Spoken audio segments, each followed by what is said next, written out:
At family dinner, my sister announced, "Mom and Dad said you never give anything to this family." Everyone clapped. I smiled and replied, "Perfect. Then the $8,000 I've been putting toward their mortgage each month ends today." Dad gagged on his drink and Mom went pale. My own family thought I contributed nothing. They said it to my face, then applauded. They had no idea the truth of what I was truly giving them would blow their entire world apart. The crystal chandelier cast a warm, deceptive glow over the dining table, but the air was thick with something cold and unsettling. Thanksgiving at my parents' house in Denver had always been elaborate, but this year, it felt off. My younger sister, Chloe, sat across from me, flanked by her husband, Liam, and their 2 kids. My brother, Ethan, occupied the seat next to Richard, his wife, Sarah, beside him, looking visibly uncomfortable. I'd driven 3 hours on I-70 to be here, exhausted from a week of back-to-back surgeries as an orthopedic surgeon. Family was family, though, and I showed up every year without fail. "Olivia, could you pass the gravy?" Patricia asked, her tone clipped. I handed it over with a forced smile. Whispers had stopped when I entered rooms. Glances were exchanged when they thought I wasn't looking. The tension was so heavy, you could almost taste it. Chloe cleared her throat dramatically. "So, Olivia, still working those crazy hours? Must be nice not having any real responsibilities outside of work." "The hospital keeps me busy," I said evenly, taking a sip of wine. "I don't know how you do it," Sarah chimed in, though her voice lacked any real sincerity. "Working all the time, no husband, no kids. What do you even spend your money on?" The question hung there, loaded and deliberate. I set down my fork, sensing where this was headed. Ethan jumped in next. "Yeah, Liv. You've been pretty absent lately. Haven't seen you at Patricia and Richard's much. Kind of selfish, don't you think?" Patricia dabbed her lips with a napkin, saying nothing. Richard focused intently on his plate, suddenly fascinated by his mashed potatoes. Their silence spoke volumes. Chloe leaned back, a smirk playing at her lips. She'd been building up to something all evening. I could feel it. The golden child had something to say, and everyone was waiting. "You know what?" Chloe announced loudly, commanding the table. "Patricia and Richard told me something interesting the other day. They said you never contribute anything to this family. That you're too busy with your fancy career to care about anyone but yourself." The words hit me like a physical blow. I looked at my parents, waiting for them to contradict her, to defend me. They didn't. Patricia looked away. Richard suddenly needed more wine. "It's true," Ethan added, emboldened by Chloe's proclamation. "You show up for holidays and that's it. The rest of us are here all the time helping out, being present. You just collect your big doctor paycheck and forget where you came from." Liam actually started clapping. Then Ethan joined in. Then Sarah, though she looked slightly uncomfortable doing it. Chloe beamed, thrilled with the support. Even my nephews and nieces, too young to understand, clapped along. The applause echoed through the dining room, each clap feeling like a slap. My mother's face remained impassive. My father stared into his wineglass like it held the answers to the universe. Something inside me snapped, not with rage, but with a crystalline clarity I'd been avoiding for years. I'd been making excuses for them, justifying their behavior, convincing myself that family meant unconditional support, even when it flowed only one direction. I smiled, a genuine, calm smile that seemed to unsettle Chloe slightly. "Perfect," I said, my voice steady and clear. "Then the $8,000 I've been paying for their mortgage every month stops today." The clapping died immediately. The silence that followed was deafening. Richard choked on his drink, wine sputtering everywhere. Patricia turned pale, all color draining from her face like someone had pulled a plug. Chloe's mouth fell open, her smirk vanishing instantly. Ethan froze mid-reach for the dinner rolls. "What?" Chloe finally managed to whisper. You heard me, I continued, maintaining that calm smile. If I contribute nothing to this family, then there's no reason for me to keep making their mortgage payments, is there? That money can go towards something more worthwhile. Maybe a nice vacation. I've always wanted to see Santorini. Olivia, wait, Patricia started, her voice shaking. No, Patricia, I said, using her first name deliberately. Chloe's right. You both apparently told her I contribute nothing. So, I'm simply taking you at your word.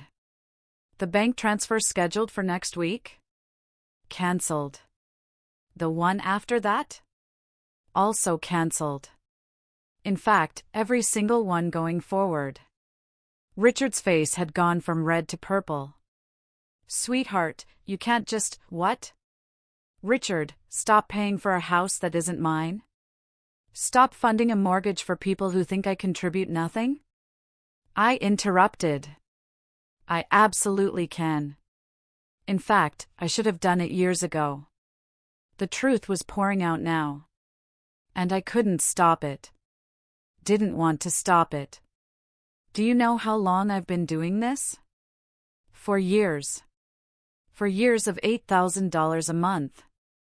That's $384,000. In case anyone's wondering, I could have paid off my medical school loans by now. Could have bought my own house.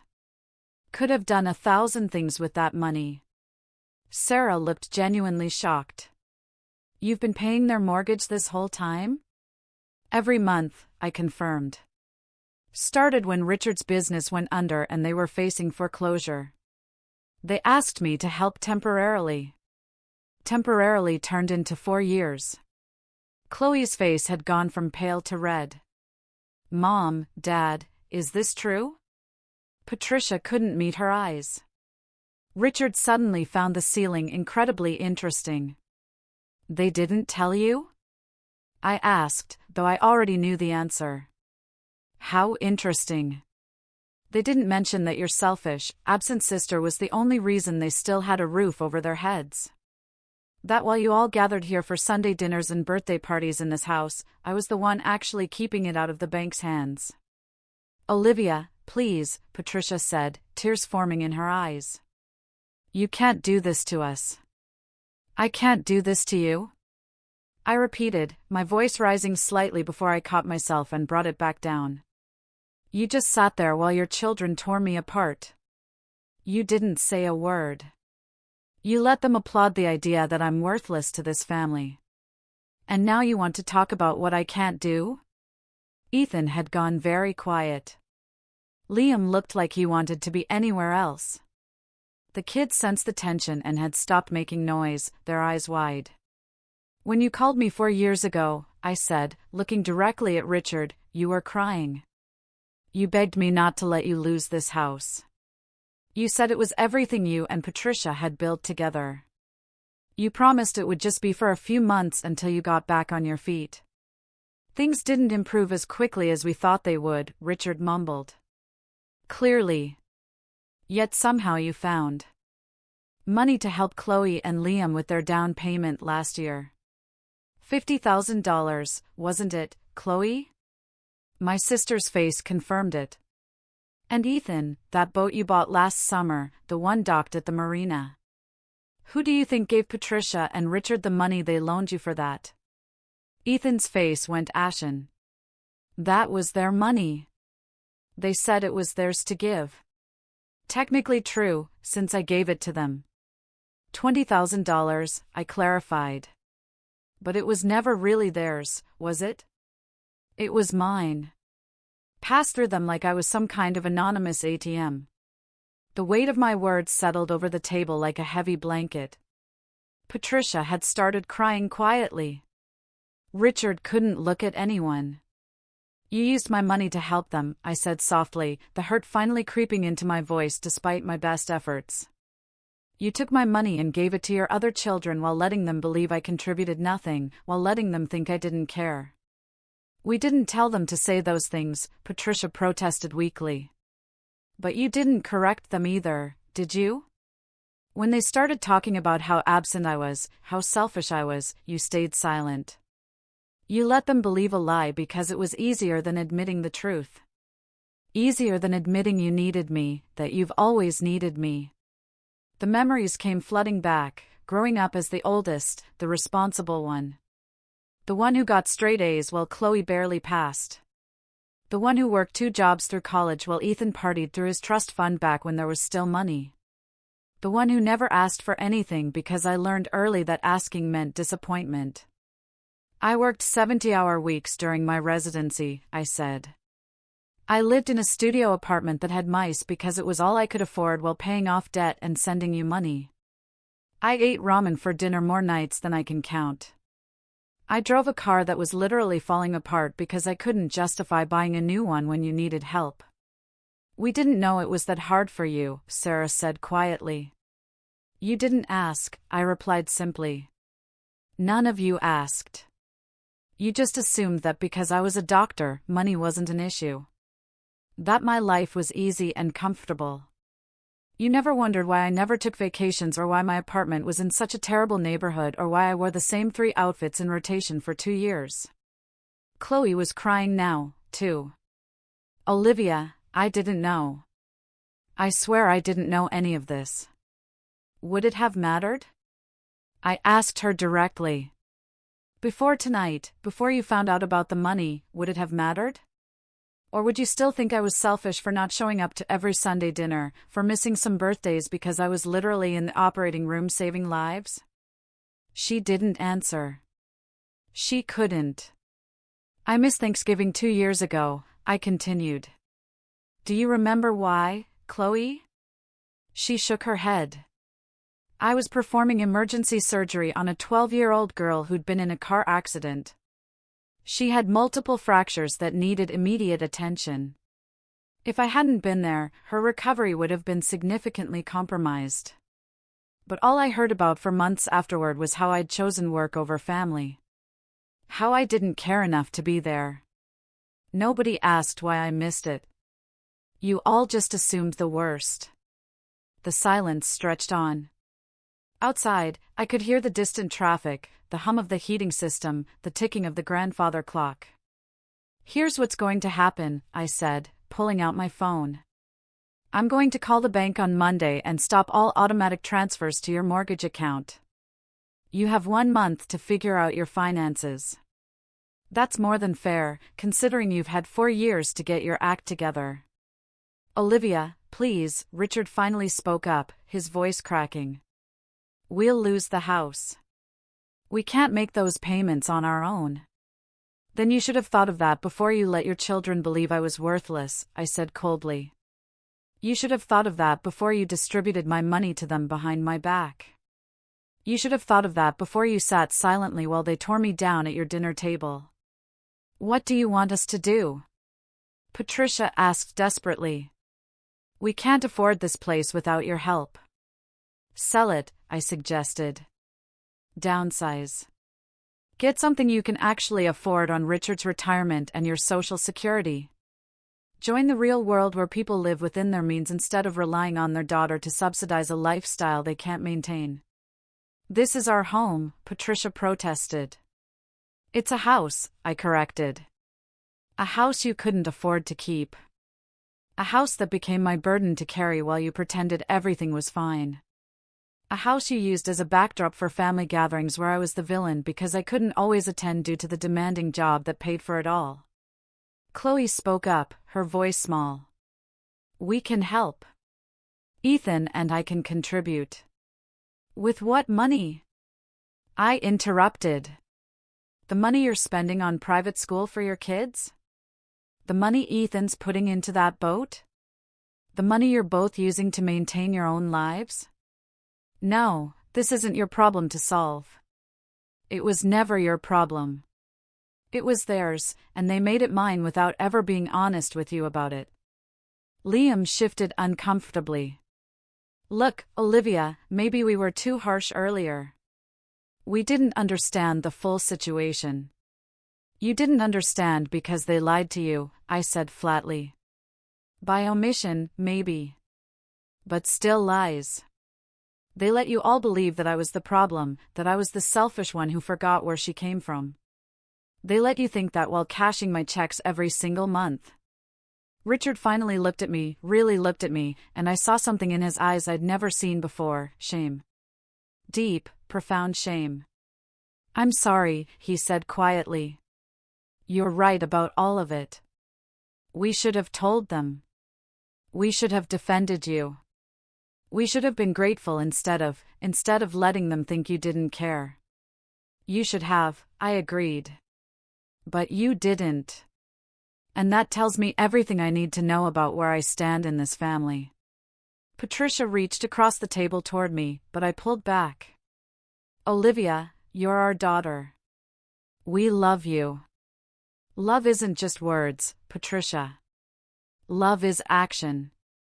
Love is standing up for someone when they're being attacked. Love is honesty and respect and gratitude. You showed me tonight that whatever you feel for me, it isn't strong enough to override your comfort, your image, your pride." I stood up, my chair scraping against the hardwood floor. Everyone watched me gather my purse and coat. "Where are you going?" Ethan asked. "Back to my life," I said. "The one you all think is so easy and selfish. I'm going back to my apartment, and tomorrow I'm going to look at houses. Real houses that I can afford now that I won't be paying someone else's mortgage. Maybe I'll get that dog I've always wanted but couldn't have because I was never home enough. Maybe I'll finally take that vacation to Europe I've been putting off for years." "You can't just leave," Chloe said desperately.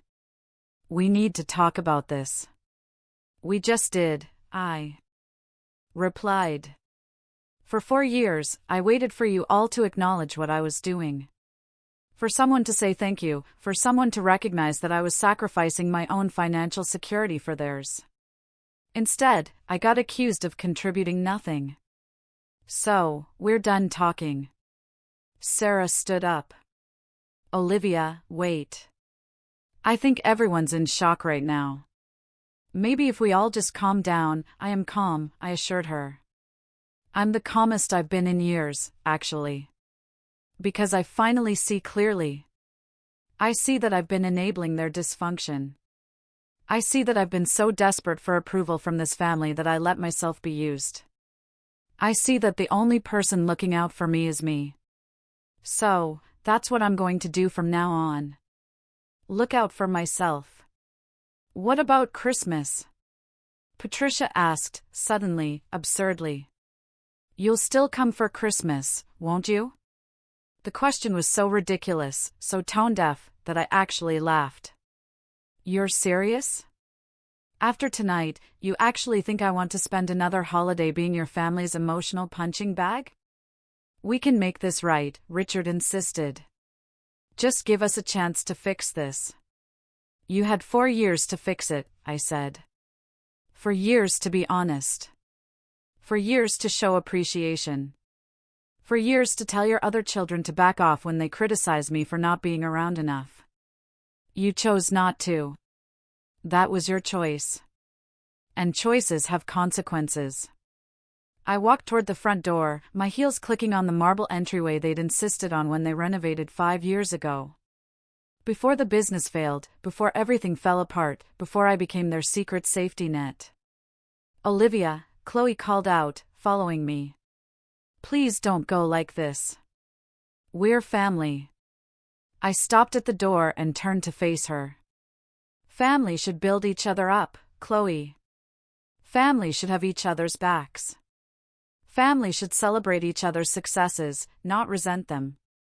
Tell me, when was the last time any of you congratulated me on my career? When was the last time anyone asked how I was doing, really doing, beyond surface pleasantries? When was the last time anyone in this family treated me like I mattered for who I am, not what I could provide?" She couldn't answer. The silence was answer enough. "I thought so," I said softly. "Goodbye, Chloe. I hope you all figure things out. I really do, but I won't be the solution anymore." I opened the door and stepped out into the cold November night. Behind me, I could hear crying and raised voices as the full weight of the situation crashed down on them. I felt a pang of guilt, years of conditioning telling me to turn around, to fix it, to make everyone happy, even at my own expense. Instead, I kept walking to my car. I got in, started the engine, and drove away from that house and everything it represented. I didn't look back. The drive home gave me 3 hours to process everything. My hands shook on the steering wheel for the first hour. The second hour, I cried so hard I had to pull over at a rest stop. By the third hour, something had shifted. The weight I'd been carrying, the constant anxiety about money, the guilt about never being enough, it all started to lift. I called my best friend, Emily, from medical school. She'd been telling me for years that my family was taking advantage of me. I never wanted to hear it before. "You did what?" she shrieked when I told her. "Oh my God, Olivia. I'm so proud of you. Finally." "I feel terrible," I admitted. "Of course you do. You're a good person. But Olivia, they were using you. You know that, right? What they did tonight was emotional mistreatment. They tried to manipulate you by making you feel worthless so you'd keep proving your worth through money." Her words hit home. That's exactly what had happened, wasn't it? They created a dynamic where I constantly had to prove I cared, prove I was a good daughter, prove I was worthy of being part of the family, and the currency of that proof was always financial. "What do I do now?" I asked her. "You live your life," Emily said firmly. "You take care of yourself for once. You save your money, invest in your own future, and let them figure out their own problems. They're adults, Olivia. They should have been acting like it all along." When I got home to my modest apartment, I made a cup of tea and sat by the window watching the city lights. My phone had been buzzing nonstop since I left. Texts from Chloe, Ethan, Patricia, even Liam. I didn't read them. Not yet. Maybe not ever. The next morning, I woke up feeling lighter than I had in years. I called my financial advisor and told him about the change in my monthly expenses. He was thrilled. "Olivia, with this extra $8,000 a month, we can max out your retirement contributions, build up your emergency fund, and still have money left over for savings or investments," he said excitedly.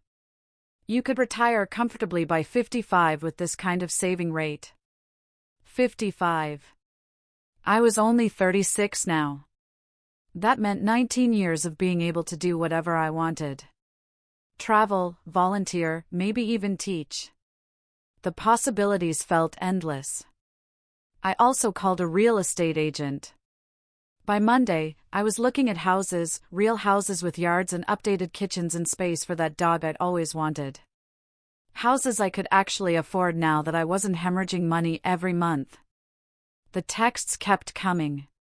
Patricia's were desperate, pleading. Richard's were apologetic, but also subtly manipulative, mentioning health problems and stress. Chloe alternated between anger and guilt-tripping. Ethan mostly sent half-hearted apologies that felt obligatory. I didn't respond to any of them. That weekend, I went through my financial records. For years of bank statements, spreadsheets I'd maintained tracking every payment. The numbers were staggering when laid out in front of me, $384,000. Money that could have changed my entire life trajectory. I calculated what that money could have done differently. If I'd invested it conservatively with monthly contributions at a 7% return, it would be worth nearly $425,000 by now. I could have paid off my student loans entirely and still had over $200,000 left. I could have bought a house years ago, built equity, lived somewhere safe and comfortable instead of that mouse-infested studio. The anger came in waves. Not explosive rage, but a deep, burning resentment at how thoroughly I'd been used. They'd seen me struggling and said nothing. They'd watched me sacrifice and felt entitled to it. They'd taken and taken and taken, then had the audacity to let their other children call me selfish. I found old emails from Patricia during the early years of my career. One caught my attention from 7 years ago, right after I'd finished residency and started my first attending position. I'd written to her about how exhausted I was, how I was still adjusting to the demanding schedule, how I couldn't afford to replace my broken phone while paying off loans. Her response had been brief: "That's what you signed up for, honey. Medicine is demanding. We're proud of you." No offer of help. No concern about my well-being. Just pride in my accomplishments because my success reflected well on them. Another email, this one from 4.5 years ago, right before the payments started. I'd mentioned considering a job offer in Denver that paid significantly more. Richard's response had been immediate and forceful: "You can't leave. Your family is here. We need you close by. Don't be selfish about money when family should come first." 2 months later, they called asking for help with the mortgage. I turned down that Denver job to stay close. The position would have meant an extra $90,000 a year. Over 4 years, that was $360,000 I'd sacrificed to stay close to people who weaponized my proximity against me. The manipulation had been so subtle, so wrapped in the language of family values and togetherness that I hadn't seen it for what it was. They kept me close and kept me paying, all while making sure I felt guilty enough to never question it. Sunday evening, I drafted an email, not to send, just to organize my thoughts. I wrote everything I was feeling, every hurt, every realization, every moment of clarity. By the time I finished, it was 15 pages long. I saved it in a folder labeled Healing and felt marginally better having externalized it all. On Monday, I called the bank and stopped the automatic transfer. The customer service representative asked if I was sure. I'd never been more sure of anything in my life. "Yes," I said firmly. "Cancel it." "Done," she confirmed. "Is there anything else I can help you with today?" "Actually, yes," I said. "I'd like to set up a separate savings account, something with a high interest rate.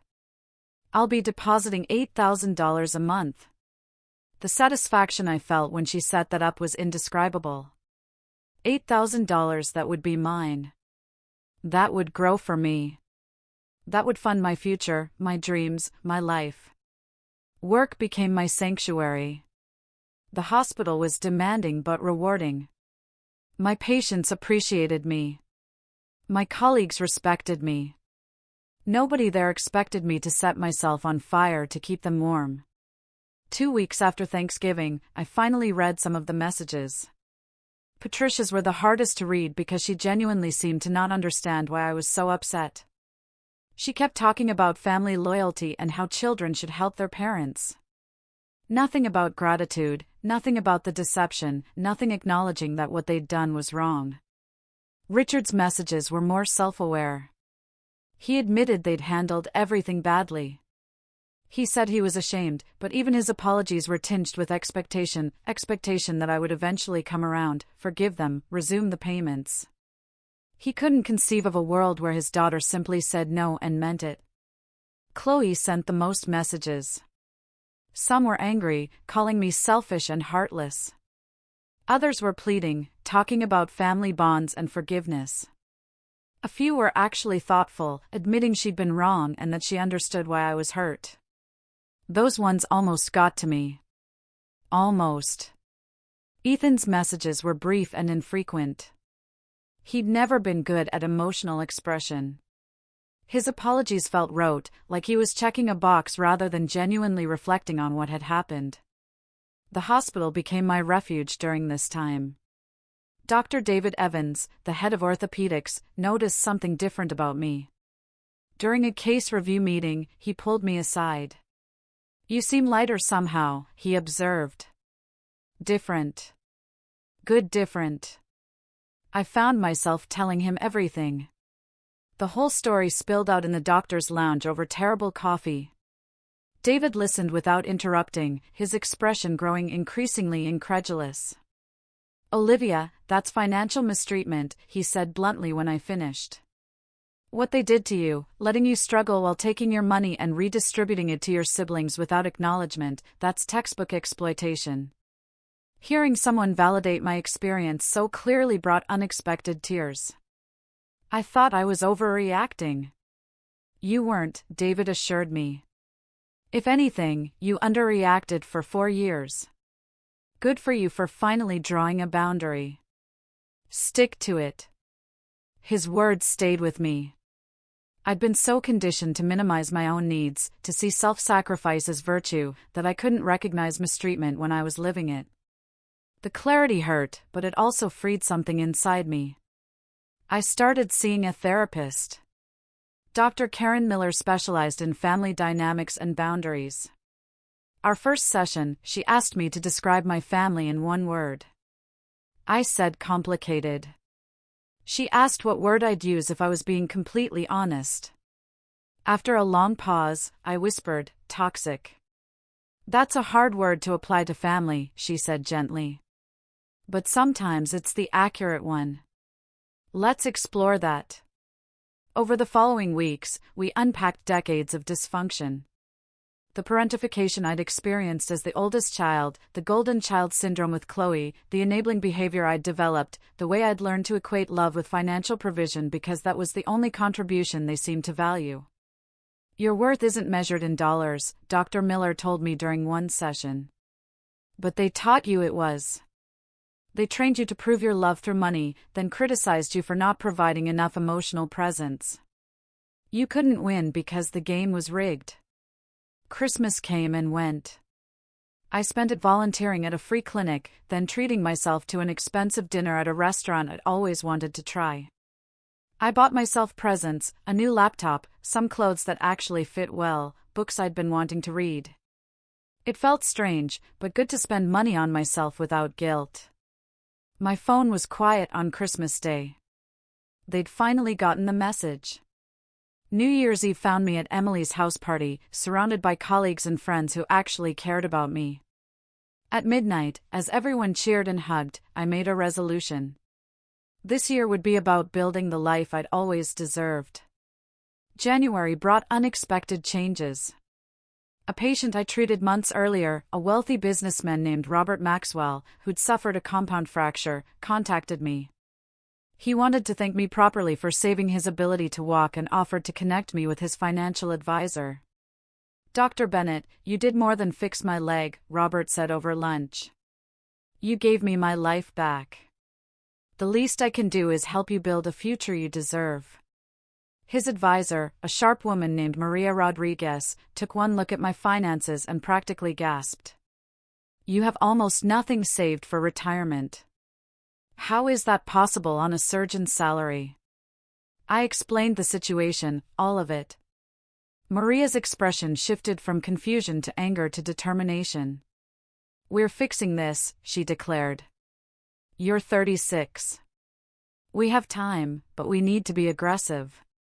No more letting anyone derail your financial security. She created a comprehensive plan, maxing out retirement accounts, building a proper emergency fund, investing in index funds, even setting aside money for the house I'd been dreaming about. For the first time in my adult life, I had a financial roadmap that centered my needs instead of someone else's crisis. In January, I put an offer on a house, a beautiful 3-bedroom craftsman with a big backyard and a fireplace, everything I'd ever wanted. The offer was accepted. I cried when I got the news, but these were happy tears. The closing process took longer than expected, nearly 2 months with inspections, appraisals, and mortgage paperwork. But finally, in early March, I got the keys. I also adopted a dog from the shelter while waiting for the house to close, a 3-year-old golden retriever mix named Charlie who had been overlooked because he was older and not a puppy. We were perfect for each other. Both of us undervalued. Both of us deserving of better. He stayed with me in my apartment until we could move into our new home together. February brought an unexpected email from Sarah, Ethan's wife. She asked if we could meet for coffee. I was hesitant but agreed. We met at a neutral location, a cafe downtown. I need you to know something, Sarah said immediately after we sat down. I didn't realize how bad things were. How much you'd been contributing. How much they'd been lying to us about it. Okay, I said carefully. Ethan and I have been fighting about it, she continued. He wants to pretend everything's fine, that you are overreacting, but I can't. I keep thinking about what you said at dinner, about how nobody ever asked how you were doing, how nobody celebrated your success, and you were right. We didn't. We just assumed you had it easy because you're a doctor. I didn't say anything. Just let her talk. Your parents are selling the house, she told me. They can't afford it. They're moving into a condo in a less expensive area. Chloe's furious about it because apparently she was expecting to inherit that house someday. Can you believe that? I could absolutely believe it. Ethan returned the boat, Sarah continued. Took him until spring to find a buyer since he listed it in winter, but he sold it at a loss. He wanted to pay your parents back the money they loaned him. When he found out it was actually your money, he wanted to pay you back instead. I have a check. She pulled an envelope from her purse. I stared at it but didn't take it. Keep it, I said. Olivia, I don't want it, I said firmly. It was a gift as far as Ethan knew. I'm not going to turn it into a debt now. That's not who I am. Sarah's eyes filled with tears. You're a better person than any of us deserve. Maybe, I allowed.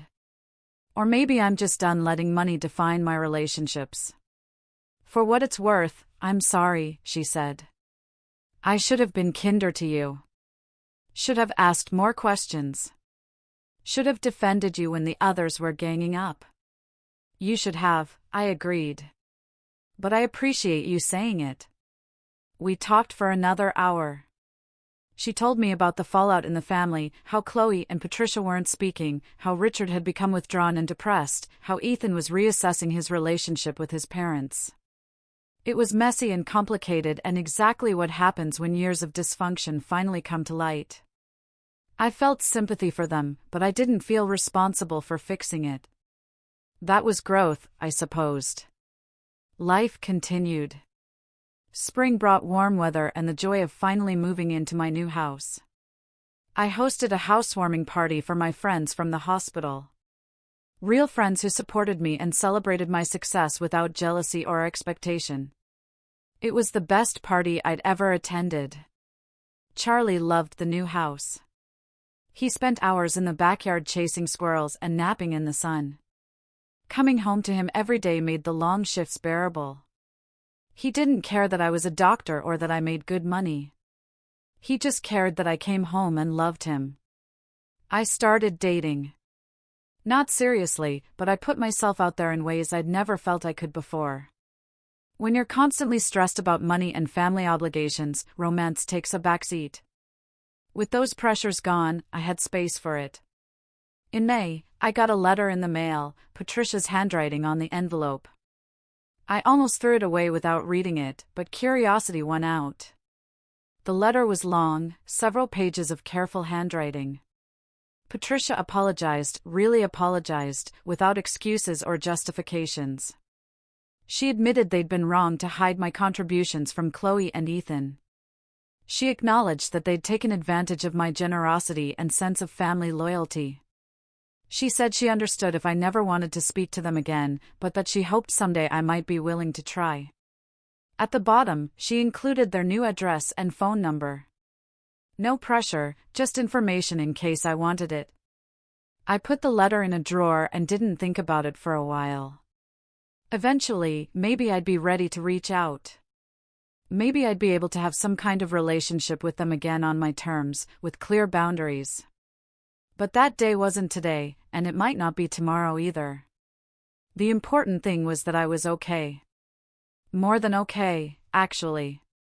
I was thriving. My career was flourishing. My finances were secure. My home was my own, and my life was full of genuine connections rather than obligatory ones. Sometimes the bravest thing you can do is walk away from people who don't value you, even when those people are family. Sometimes contributing to your own happiness is more important than contributing to someone else's comfort. I learned that lesson the hard way, but I learned it, and I'll never forget it again.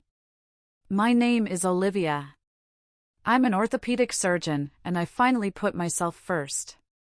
That's not selfish. That's survival. That's self-respect.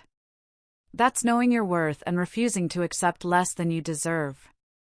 Have you ever had to choose between family expectations and your own well-being?